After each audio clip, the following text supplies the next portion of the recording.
अभी किरोड़ीलाल जी मीणा ने बिल पेश किया राज्यसभा में। कौन सा बिल है मालूम है? यूसीसी, यूनिफॉर्म सिविल कोड, समान नागरिक संहिता। उससे क्या होगा मालूम है? आपके जितने भी अधिकार हैं, 5वीं अनुसूची के अधिकार, पैसा कानून का अधिकार, SC/ST एक्ट का अधिकार, यानी आपको कोई गैर जाति का आदमी थप्पड़ भी मारता है, गाली भी देता है, उसके ऊपर एट्रोसिटी का एक्ट लगता है, वो कानून भी आपका जितने भी अधिकार हैं, जंगल के अधिकार, जमीन के अधिकार, आरक्षण वाले मसले, ये सभी प्रभावित होने वाले हैं, सभी प्रभावित होने वाले। और इसके बाद में हम सदा के लिए मजदूर बन जाएंगे, मालिक नहीं मजदूर बन जाएंगे, दास बन जाएंगे, गुलाम बन जाएंगे। और ये लोगों ने कैसे किया है मालूम है? हमको देश आजाद होने के बाद लगातार हमारा दुश्मन किसको दिखाया? मुसलमान को दिखाया। लगातार दुश्मन कौन है? मुसलमान है। दुश्मन कौन है? मुसलमान है। असली दुश्मन कौन है ये छुपाया हमसे। आप एक किताब है ज्योतिराव फुले ने लिखी है गुलामगिरी, उसको पढ़ो तो आपको दुश्मन कौन नजर आएगा। ये देखो 1848 में वो किताब लिखी, उस किताब के अंदर उसने लिखा कि हमारा दुश्मन कौन है। ये किताब लिखने के बाद इन लोगों ने दुश्मन किसी और को बताया। इसके बाद बहुत सारे महापुरुषों ने भी बताया देश आजाद होने के बाद कि हमारा दुश्मन यह है, तो उन्होंने दुश्मन दिखाने का कोशिश किया मुसलमान। धर्म के आधार पर मुसलमान हमारे से अलग धर्म के हो सकते हैं, हो सकते हैं, लेकिन उन्होंने जितना अत्याचार, शोषण, उत्पीड़न हमारा नहीं किया होगा उतना तो दूसरों ने किया है। किया कि नहीं किया? किया है। तो हम कहना चाहते हैं यदि आप लोग और हम लोग एक धर्म के हैं, चलो हम मानने के लिए तैयार हैं। क्या तुम लोग तुम्हारे मटके का पानी हमारे हाथ से लेकर के पीने की इजाजत देते हो? ये मेरा सवाल है। क्या लसाड़िया के ये जो आप चाहे मीणा के लो कोई दिक्कत नहीं, रावत के लो कोई बात नहीं, भील के लो कोई बात नहीं, आप लोग किसी गैर आदिवासी के घर जाकर के उसके मटके से पानी लेकर के पी सकते हो? बहने बेटियां बताओ,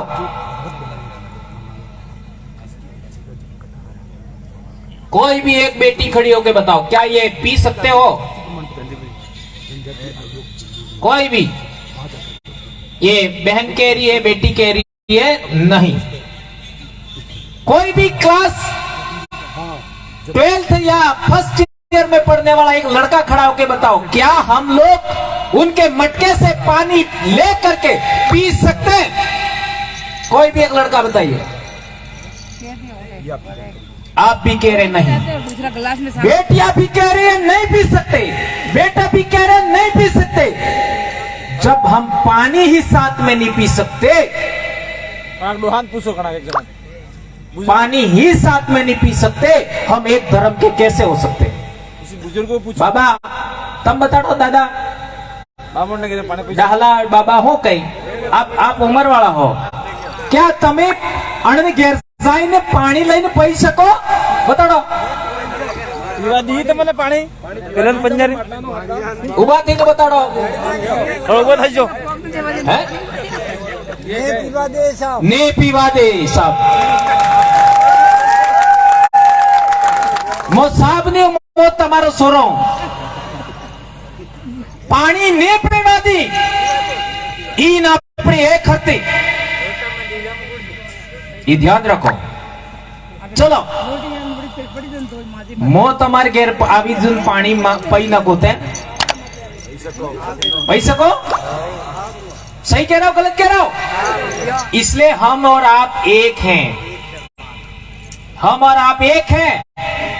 हम गुजरात भी जाएंगे तो भी पानी पी सकते हैं, मध्य प्रदेश जाएंगे तो भी पानी पी सकते हैं, महाराष्ट्र जाएंगे तो भी पानी पी सकते हैं। आदिवासी देश का कहीं भी जाकर के पानी पी सकता है, कोई दिक्कत नहीं होती। ये पहला बदलाव। दूसरा, आपके घर चूल्हे पर रोटी बन रही है और मैं आ गया तो मैं आपके चूल्हे से बनी हुई रोटी अपने हाथ से लेकर के आपके जो क्या होता है, क्या कहते हैं उसको, आंडली, हाँ जो भी हुंडली ने सब्जी बनाई आंडली, तोड़ो तोड़ो तोड़ो तोड़ो अना तोड़ा में सब्जी लईने खाई सको ने खाई सको। और उनके घर जा करके आप ऐसा उनके चूल्हे पर, उनके तोड़े में, उनके हांडले में बना हुआ सब्जी खा सकते हो क्या?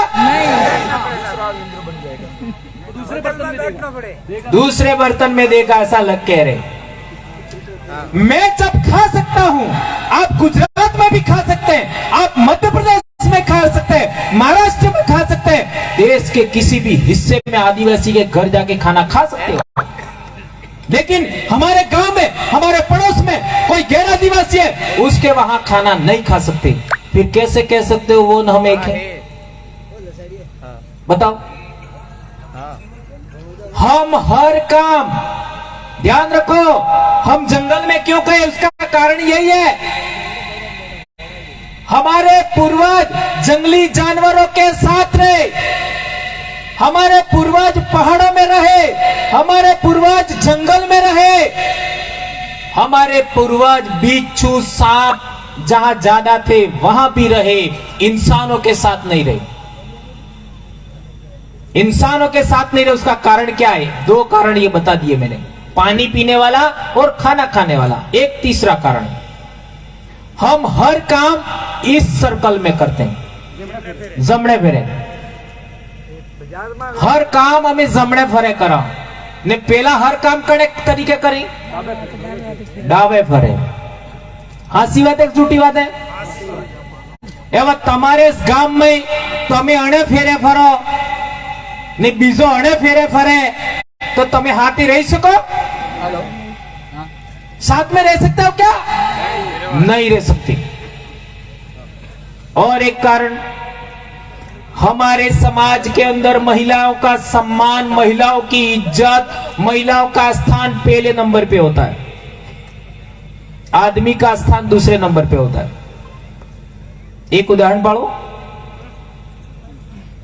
हमारे उधर महिला ने 2 काटता थे खरस करियावर, तमार कटला थे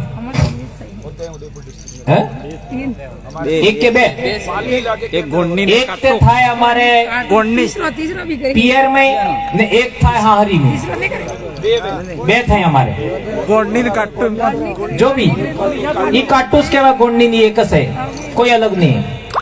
समाज बैठता है, खाना बनाते हैं, खाते हैं, अंतिम जोहार ना करते हैं पगड़ी बंधवा करके। महिला के 2 होते हैं और आदमी के एक। आदमी मोटो बहिरू, महिला 4 फेरे लेती है, केदी होती थी। सोचो, शादी में 4 फेरे। हमारे वहां पर जब विवाह फेरे होते हैं तो महिला 4 फेरे लेती है और आगे रहती है। महिला आगे रहेगी, 4 फेरे लगाएगी, आदमी 3 फेरा लगाएगा। बड़ा कौन? और जिंदाड़े पढ़ने 3 दाड़े महिला मरे रहे, आदमी वहां रहे। उनके ये महिला प्रधान था हमारे समाज में, उनका सारा आदमी आगे। अब उस उधर दूसरे समाज में देखो, महिला को हमारे प्रधानता है, वैसा उधर नहीं है। हमारी पूजा पद्धति, मान लो कोई भी यहाँ पाठ करो, पूजन करो, आपने कोई भी काम करो तो एक सूरी हाथी जरूरी है, महिला जरूरी है। उधर पूजा विधि में ऐसा नहीं होता है। ये अंतर है। इसी अंतर की वजह से हम लोग उनके साथ में नहीं रहे, हम अलग रहे। एक और इंपॉर्टेंट बात, हम हर काम को समूह में मिलकर के करते हैं। हेता अड़ीमड़ी ने काम करा, उनके समाज में ऐसा नहीं होता। एक आदमी आदेश देता ऐसा करो और दूसरे लोग काम करते हैं। हमारे समाज में ऐसा नहीं होता। मेरे गांव में जो गमेती हुआ करते थे, गड्ढा गमेती, वो क्या करते थे मालूम है? सबसे पहले हेत गामना ओलवाड़ा में हाथा खेतर आ गेड़ता तारी समझ में आवे गए तो हेत मोरे ते अमार जेव सोर नव सोर हेत मोरे ओळखवानो ने अणा बाद ठेर थोड़ा हिकीला ने हेत वहां या रहता गमेती साहब। और जिसने भी हल गलत तरीके चलाया तो ले मिट्टी के ठोक देते पीछे से। इस तरीके से सभी बच्चों को हल चलाना सिखाते थे। बोलो बोलो, मैं महत्वपूर्ण बात कह रहा हूं, ये बात समझना पड़ेगा। उधर ऐसा नहीं होता था। जो प्रमुख होता था वो कोई काम नहीं करता था, वो बैठे बैठे खाता था खाली। हमारे समाज में ऐसा नहीं होता। हमारे समाज की न्याय प्रणाली में देखो, ये अभी बात चल रही थी थानों की वगैरह की। न्याय प्रणाली खत्म नहीं हुई होती हमारे समाज की तो ये थानों की जरूरत नहीं थी। न्याय प्रणाली में भी देखो, सब मिल करके न्याय करते हैं और त्वरित न्याय होता है। उधर तो 40-40, 50-50 साल लग जाते, न्याय नहीं होता है। त्वरित न्याय होता था, वो भी मिलजुल के करते थे। और उधर तो राजा ने आदेश दे दिया, ठाकुर ने आदेश दे दिया, जागीरदार ने आदेश दे दिया, बात खत्म। ऐसा हमारे समाज में नहीं चलता। और एक इंपॉर्टेंट बात, ऊंच नीच मोते जलम लीधो એટલે તાર થકી ઊંચો जलम थकी ने तो जलम थकी नीचो, ये हमारे समाज में नहीं है क्या? ये तमे उजड़ा ने मेला करो ये बात अलग है। कौन कौन करो ऐसा हमको नहीं सोचना है, ये ध्यान रखना है। ऊंच नीच हमारे समाज में नहीं थी, छुआछूत नहीं था। उधर ऊंच नीच के बगैर कोई धर्म नहीं है, उधर छुआछूत के बगैर कोई धर्म नहीं है। ये बात ध्यान रखना होगा। और एक महत्वपूर्ण बात, हम मजदूरी किए बगैर खाना नहीं खाते, मजदूरी किए बगैर खाना नहीं खाते। और वो तो मजदूरी करते ही नहीं है, वो हमारे मजदूरी करने वाले लोगों से छीन करके खाते हैं। एक और इंपॉर्टेंट बात, हमारे लोग झूठ नहीं बोलते हैं, वो लोग रोज झूठ बोलते हैं। हर घड़ी एक व्यापारी 25 रुपये का रुमाल लाया, समझना, एक व्यापारी 25 रुपये का रुमाल लाया और वो आप खरीदने जाओगे तो कितने में देगा? 100 रुपया 50 में देगा, ऐसा कह रहे 100 रुपया ले हैं? और पूछोगे अरे ना आते વધારે ना आते तमार बल्ले मो 50 को हूं, मने 50 में तो मळ जो है तमार बल्ले दे तमन ओळखो એટલે તમે પેલ માર કને આવો એટલે જ 50 में आलो ने तो इनकी कीमत तो 60 रुपया। और हम उसकी मीठी मीठी बातों में आ जाते हैं। दुकान पर जाओगे आप लोग तो जब तक आपने सामान नहीं खरीदा है, पैसा नहीं दिया है, तब तक उसकी नजर आपके ऊपर रहेगी। जैसे ही पैसा गल्ले में चला गया वो आपके सामने तक नहीं देखेगा। इतना झूठा होता है व्यापारी। बोलो सही कह रहा हो गलत कह रहा हो? इसके अलावा आप दूसरे लोगों को भी देख सकते हो, झूठ बोले बगैर उनको रोटी नहीं मिल सकती। झूठ बोलना ही पड़ेगा, शोषण करना ही पड़ेगा, दमन करना ही पड़ेगा, तब जाके रोटी मिलती है। ये बात समझना होगा। हमारे लोग जंगल